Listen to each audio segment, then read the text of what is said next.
অবশেষে জমি মাফিয়াদের দ্বারা বেদখল হওয়া চাষের নিজ জমি দীর্ঘ 24 বছর মামলার লড়াইয়ের পর ফিরে পেল কৃষক। ইংরেজবাজার ব্লকের কোতোয়ালি গ্রাম পঞ্চায়েতের সুলতানপুর এলাকার ঘটনা। জানা যায়, ভীম মণ্ডল 1996 সালে জমিটি ক্রয় করেন। তারপর থেকেই চাষাবাদ নিয়মিত করছিল জমিতে। হঠাৎ কিছু জমি মাফিয়া তাদের বলে দাবি করে।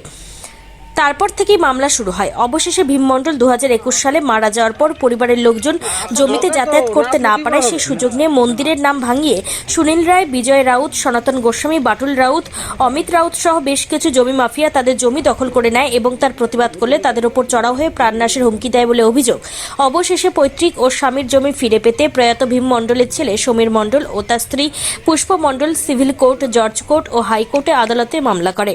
আদালত দুই পক্ষের সমস্ত নথিপত্র যাচাই করে অবশেষে প্রয়াত ভীম মণ্ডলের পরিবারের পক্ষে রায় দেয় এবং দ্রুত তার নিজ চাষের জমি ঘিরে নেওয়ার অনুমতি দেয় বলে জানান পরিবারের লোকজন।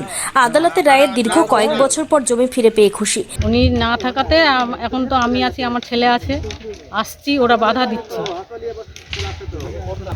এই যে সব বিজয়, তারপরে কি ঠাকুর নারায়ণ বলছে।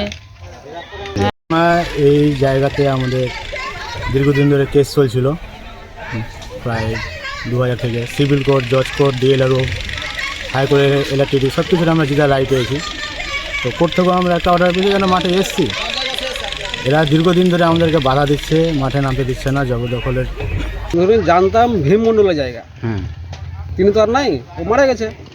তারপরে শুনছি নাকি এদের এবার দখল দিচ্ছে না। এরা চাষবাস করতো আগে, মাঝখানে বাবা মারা যাওয়ার পরে এরা ছেড়ে দিয়েছে, যাওয়া আসা কিছু বন্ধ ছিল। তারপরে এসে দেখছি বলছে এরা সব ধীরে ধীরে দখল করে নিয়েছে। কারা দখল করিল? সব গ্রামের